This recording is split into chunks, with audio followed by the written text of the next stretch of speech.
New Zealand ವಿರುದ್ಧ ಏಕದಿನ ಸರಣಿಯನ್ನ ಸೋತಿರುವಂತಹ ಭಾರತ ಈಗ ಅದೇ ನ್ಯೂಜಿಲೆಂಡ್ ವಿರುದ್ಧ T20 ಸರಣಿಗೆ ಸಜ್ಜಾಗಿದೆ.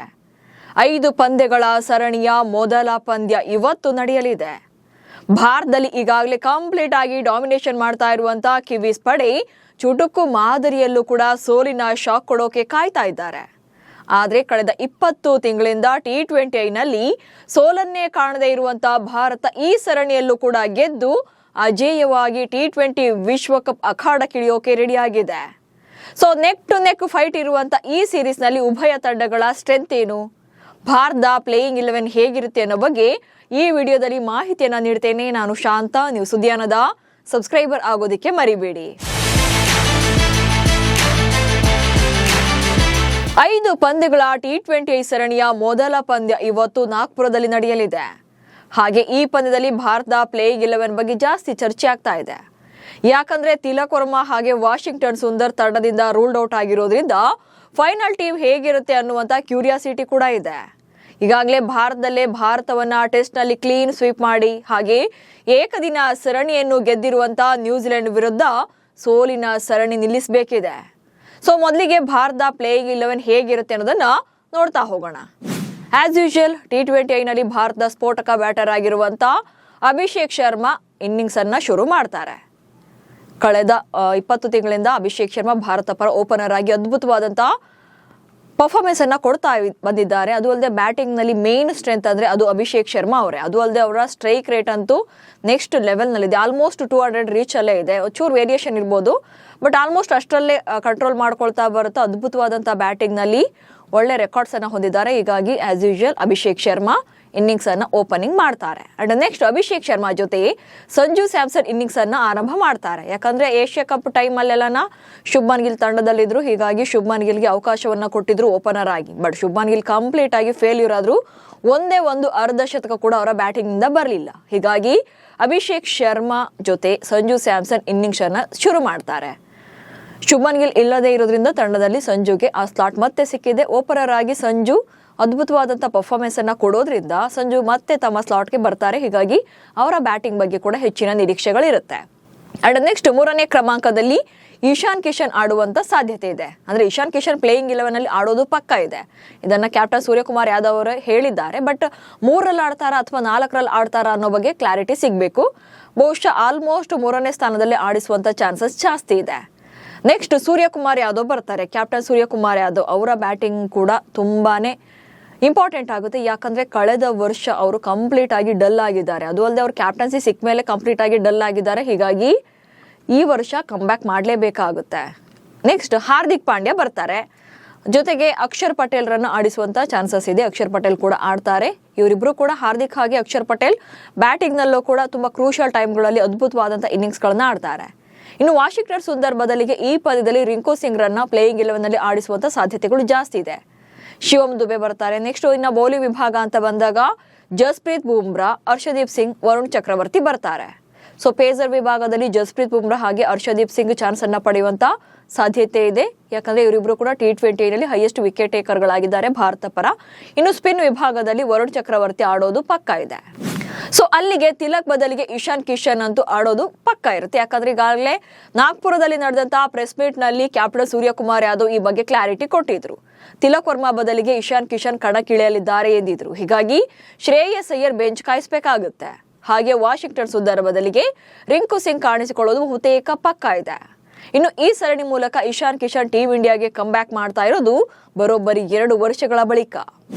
2 ವರ್ಷಗಳ ಬಳಿಕ ಟೀಮ್ ಇಂಡಿಯಾ ಜೆರ್ಸಿಯಲ್ಲಿ ಕಿಶನ್. ಇನ್ನು ಇಶಾನ್ ಕಿಶನ್ 2021ರ ಮಾರ್ಚ್ 14ರಂದು ಇಂಗ್ಲೆಂಡ್ ವಿರುದ್ಧ ತಮ್ಮ ಚೊಚ್ಚಲ ಅಂತಾರಾಷ್ಟ್ರೀಯ ಪಂದ್ಯ ಆಡಿದ್ರು. ಕೊನೆಯದಾಗಿ 2023ರ ನವೆಂಬರ್ನಲ್ಲಿ ತಮ್ಮ ಕೊನೆಯ T20 ಅಂತಾರಾಷ್ಟ್ರೀಯ ಪಂದ್ಯ ಆಡಿದ್ರು. ಆ ನಂತರ ಅವರನ್ನ ತಂಡದಿಂದಲೇ ಕೈ ಬಿಡಲಾಗಿತ್ತು. ಇದೀಗ ಮತ್ತೆ T20 ತಂಡದಲ್ಲಿ ಸ್ಥಾನ ಸಿಕ್ಕಿದ್ದು ಪ್ಲೇಯಿಂಗ್ 11 ಅಲ್ಲಿ ಆಡೋದು ಕೂಡ ಕನ್ಫರ್ಮ್ ಆಗಿದೆ. ಇನ್ನು ಕಿಶನ್ 32 T20 ಅಂತಾರಾಷ್ಟ್ರೀಯ ಪಂದ್ಯಗಳನ್ನಾಡಿದ್ದಾರೆ. ಇದರಲ್ಲಿ 796 ರನ್ಗಳನ್ನ ಕಲೆ ಹಾಕಿದ್ದಾರೆ. ಹಾಗೆ 6 ಅರ್ಧ ಶತಕಗಳಿವೆ.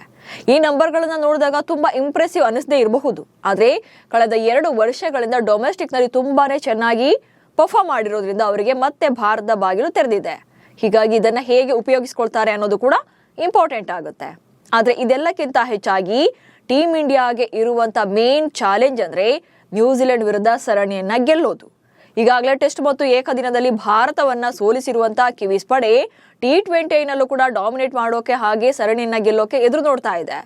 ಹೀಗಾಗಿ ಭಾರತ ಒಂದಷ್ಟು ವಿಚಾರಗಳಲ್ಲಿ ಅಲರ್ಟ್ ಆಗಲೇಬೇಕು. ಅಂದ್ರೆ ಒಂದಷ್ಟು ವಿಚಾರಗಳಲ್ಲಿ ತಿದ್ದುಕೊಂಡಾಗ ನ್ಯೂಜಿಲೆಂಡ್ ತಂಡವನ್ನ ಸೋಲಿಸೋದು ಕಷ್ಟ ಆಗೋದಿಲ್ಲ. ಸೊ ಏನೆಲ್ಲ ಅನ್ನೋದನ್ನ ನೋಡ್ತಾ ಹೋಗೋಣ. ಮೊದಲನೇದಾಗಿ ಬ್ಯಾಟಿಂಗ್ ವಿಭಾಗದಲ್ಲಿ ಅಭಿಷೇಕ್ ಶರ್ಮಾ ಮೇಲೆಯೇ ಡಿಪೆಂಡೆನ್ಸಿ ಬೇಡ. ನಾವು ಕೂಡ ಅಬ್ಸರ್ವ್ ಮಾಡ್ದಂಗೆ ಕಳೆದ 1.5 ವರ್ಷದಿಂದ ಭಾರತ T20 ಬ್ಯಾಟಿಂಗ್ ಅಂತ ಬಂದಾಗ ಅಭಿಷೇಕ್ ಶರ್ಮಾ ಮೇಲೆ ಎಲ್ಲರ ಫೋಕಸ್ ಇರುತ್ತೆ. ಅವರು ಓಪನಿಂಗ್ ನಲ್ಲಿ ಅದ್ಭುತವಾದಂತ ಇನ್ನಿಂಗ್ಸ್ ಅನ್ನ ಆಡಿದ್ರು ಅಂದ್ರೆ ಆನಂತರ ಬ್ಯಾಟಿಂಗ್ ಸ್ವಲ್ಪ ಓಕೆ ಅನ್ಸುತ್ತೆ. ಬಟ್ ಯಾವಾಗ ಅಭಿಷೇಕ್ ಶರ್ಮಾ ಔಟ್ ಆಗ್ತಾರೋ ಅಲ್ಲಿಂದ ಆಚೆಗೆ ಕಂಪ್ಲೀಟ್ ಆಗಿ ಕೊಲಾಪ್ಸ್ ಆಗ್ತಾ ಬಂದಿದೆ ಟಾಪ್ ಆರ್ಡರ್ ಬ್ಯಾಟಿಂಗ್.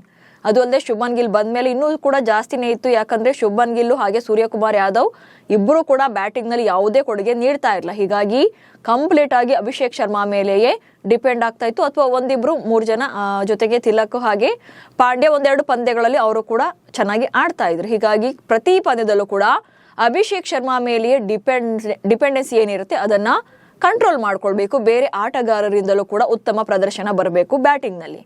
ಹಾಗೆ ನಂಬರ್ 2 ಅಂತಂದ್ರೆ ನಾಯಕ ಸೂರ್ಯಕುಮಾರ್ ಯಾದವ್ ಕಮ್ ಬ್ಯಾಕ್ ಮುಖ್ಯ ಆಗುತ್ತೆ. ಕ್ಯಾಪ್ಟನ್ ಆಗಿ ಸೂರ್ಯಕುಮಾರ್ ಯಾದವ್ T20 ತಂಡವನ್ನ ಅದ್ಭುತವಾಗಿ ಗೆಲುವಿನ ಮೂಲಕ ಕರೆತರ್ತಿದ್ದಾರೆ. ಆದ್ರೆ ಒಬ್ಬ ಆಟಗಾರನಾಗಿ ಏನು ಅವರು T20 ಸ್ಪೆಷಲಿಸ್ಟ್ ಬ್ಯಾಟರ್, 360 ಬ್ಯಾಟರ್, ಹಾಗೆ ವರ್ಷದ T20 ನಂಬರ್ 1 ಬ್ಯಾಟರ್ ಅಂತೆಲ್ಲ ರೆಕಾರ್ಡ್ ಮಾಡಿದ್ರಲ್ಲ. ಸೊ ಲಾಸ್ಟ್ ಇಯರ್ ಅದು ಕಂಪ್ಲೀಟ್ ಆಗಿ ಕೊಲಾಪ್ಸ್ ಆಗಿದೆ. ಅವರ ಬ್ಯಾಟಿಂಗ್ ನಲ್ಲಿ ಒಂದೇ ಒಂದು ಅರ್ಧ ಶತಕ ಬಂದಿಲ್ಲ. ಹೀಗಾಗಿ ಅವರು ಬ್ಯಾಟಿಂಗ್ ನಲ್ಲಿ ತಾನೊಬ್ಬ ಅದ್ಭುತವಾದಂತಹ ಬ್ಯಾಟರು. ಹಾಗೆ T20 ನಲ್ಲಿ ಅವರಿಗಿರುವಂತ ಕೆಪಾಸಿಟಿ ಏನು ಹಾಗೆ ಅವರ ಸಾಮರ್ಥ್ಯ ಏನು ಅನ್ನೋದನ್ನ ಅಟ್ಲೀಸ್ಟ್ ಈ ಸರಣಿ ಮೂಲಕ ಆದ್ರೂ ಕೂಡ ನಿರೂಪಿಸಲೇಬೇಕಾಗಿದೆ. ಯಾಕಂದ್ರೆ ಅದು ಮಸ್ಟ್ ಅಂಡ್ ಶುಡ್ ಅವರಿಗೆ ಅಗತ್ಯ ಇದೆ. ನೆಕ್ಸ್ಟ್ ಟೀಮ್ ಇಂಡಿಯಾದಲ್ಲಿ ಸರ್ವೈವ್ ಆಗಲೇಬೇಕು ಅಂತಂದ್ರೆ ಅವರ ಬ್ಯಾಟಿಂಗ್ ನಿಂದ ಉತ್ತಮ ಸ್ಕೋರ್ ಬರಲೇಬೇಕಾಗುತ್ತೆ. And next top order batting ನಲ್ಲಿ ಸ್ಟ್ರೈಕ್ ರೇಟ್ ಕಾಯ್ದುಕೊಳ್ಳೋದು.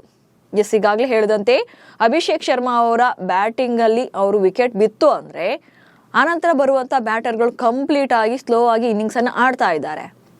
ಸೊ ಅಭಿಷೇಕ್ ಇರೋವರೆಗೂ ಕೂಡ ಟೀಮ್ ಇಂಡಿಯಾದ top order batting 150+ strike rate ನಲ್ಲಿ ಬ್ಯಾಟ್ ಬೀಸ್ತಾ ಇರುತ್ತೆ. ಬಟ್ ಯಾವರು ವಿಕೆಟ್ ಬಿತ್ತು ಅಂದ್ರೆ 120ಗೆ ಬರ್ತಾ ಇದೆ. ಸೊ ಇದು ಕೂಡ ಕಡಿಮೆ ಆಗಬೇಕು. ಟಾಪ್ ಆರ್ಡರ್ ಬ್ಯಾಟಿಂಗ್ ಅನ್ನ ಮಾಡುವಂತವ್ರು ಸ್ಟ್ರೈಕ್ ರೇಟ್ ಅನ್ನ ಕಾಯ್ದುಕೊಳ್ಳೋದು ಕೂಡ ಮೋಸ್ಟ್ ಇಂಪಾರ್ಟೆಂಟ್ ಆಗುತ್ತೆ. ಅಂಡ್ ನೆಕ್ಸ್ಟ್ ಬೌಲಿಂಗ್ ನಲ್ಲಿ ಬುಮ್ರಾಗೆ ಉಳಿದವರಿಂದಲೂ ಕೂಡ ಸರಿಯಾದಂತ ಸಪೋರ್ಟ್ ಸಿಗ್ಬೇಕಾಗುತ್ತೆ. ಈಗ T20 ತಂಡದಲ್ಲಿ Jasprit Bumrah one of the best bowler, ಅದರಲ್ಲಿ ಡೌಟೇ ಇಲ್ಲ. ಸೊ ಅವರಿಗೆ ವರುಣ್ ಚಕ್ರವರ್ತಿ ಕೂಡ ಸಾಥ್ ಕೊಡ್ತಾ ಇದ್ದಾರೆ. ಬಟ್ ಪೇಸ್ ವಿಭಾಗದಲ್ಲಿ ಬುಮ್ರಾಗೆ ಅಂಥದ್ದೇ ಸಪೋರ್ಟ್ ಸಿಗ್ಬೇಕಾಗತ್ತೆ. ಜೊತೆಗೆ ಇವರು ಹರ್ಷಿತ್ ರಾಣಾ ಅವರು ಸ್ವಲ್ಪ ಇನ್ಎಕ್ಸ್ಪೀರಿಯನ್ಸ್ ಅನಿಸಿದ್ರು ಕೂಡ ಕೆಲವು ಕಡೆ ಅವ್ರದ್ದು ಸರಿಯಾದಂಥ ಬೌಲಿಂಗ್ ಟೆಕ್ನಿಕ್ ವರ್ಕೌಟ್ ಆಗಲ್ಲ. ಇನ್ನು ಹರ್ಷದೀಪ್ ಸಿಂಗ್ ಕೆಲವು ಸಲ ತುಂಬಾನೇ ಎಕ್ಸ್ಪೆನ್ಸಿವ್ ಆಗ್ತಾರೆ. ಹೀಗಾಗಿ ಅವರಿಬ್ಬರಲ್ಲಿ ಯಾರೇ ಪ್ಲೇಯಿಂಗ್ 11 ಆಡಿದ್ರು ಕೂಡ ಬುಮ್ರಾ ಜೊತೆಗೆ ಉತ್ತಮವಾದಂಥ ಎಕಾನಮಿಯನ್ನು ಕಾಯ್ದುಕೊಳ್ಬೇಕಾಗುತ್ತೆ. ಹಾಗೆ ಉತ್ತಮವಾದಂಥ ಸಪೋರ್ಟ್ ಅನ್ನ ಕೊಡಬೇಕಾಗುತ್ತೆ. ಇದೆಲ್ಲದರ ಜೊತೆಗೆ ನ್ಯೂಜಿಲೆಂಡ್ ಆಟಗಾರರ ಬಗ್ಗೆ ಗ್ರೌಂಡ್ ವರ್ಕ್ ಅನ್ನ ಮಾಡಿಯೇ ರಣತಂತ್ರವನ್ನ ಮಾಡ್ಕೊಳ್ಬೇಕು.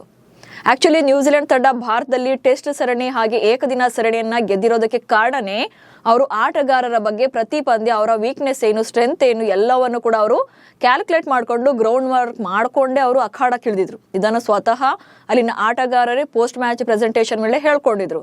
ನಾವು ಯಾವ ಆಟಗಾರರು ಯಾವುದರಲ್ಲಿ ಅವರು ಕೇಪಬಲ್ ಜಾಸ್ತಿ ಇದ್ದಾರೆ ಅನ್ನೋದೆಲ್ಲ ಗ್ರೌಂಡ್ ವರ್ಕ್ ಮಾಡ್ಕೊಂಡ್ವಿ. ಹಾಗಾಗಿ ಅವರ ವಿಕೆಟ್ ತೆಗೆಯೋದು ಕೂಡ ನಮ್ಗೆ ಈಸಿ ಆಯ್ತು ಅಂತ ಹೇಳ್ಕೊಂಡಿದ್ರು. ಹೀಗಾಗಿ ಅವರಂತೆಯೇ ಭಾರತ ತಂಡದ ಆಟಗಾರರು ಕೂಡ ಹಾಗೆ ಮ್ಯಾನೇಜ್ಮೆಂಟ್ ಗ್ರೌಂಡ್ ವರ್ಕ್ ಅನ್ನ ಮಾಡಿಕೊಂಡು ಅಖಾಡಕ್ಕೆ ಇಳಿಬೇಕಾಗತ್ತೆ. ಇನ್ನು ನೆಕ್ಸ್ಟ್ ಏನಂತಂದ್ರೆ ಟೆಸ್ಟ್ ಮತ್ತು ಏಕದಿನ ಸೋಲಿಸಿದ್ರು ಕೂಡ T20 ನಲ್ಲಿ ಸೇಡನ್ನ ತೀರಿಸ್ಕೊಳ್ಬೇಕು.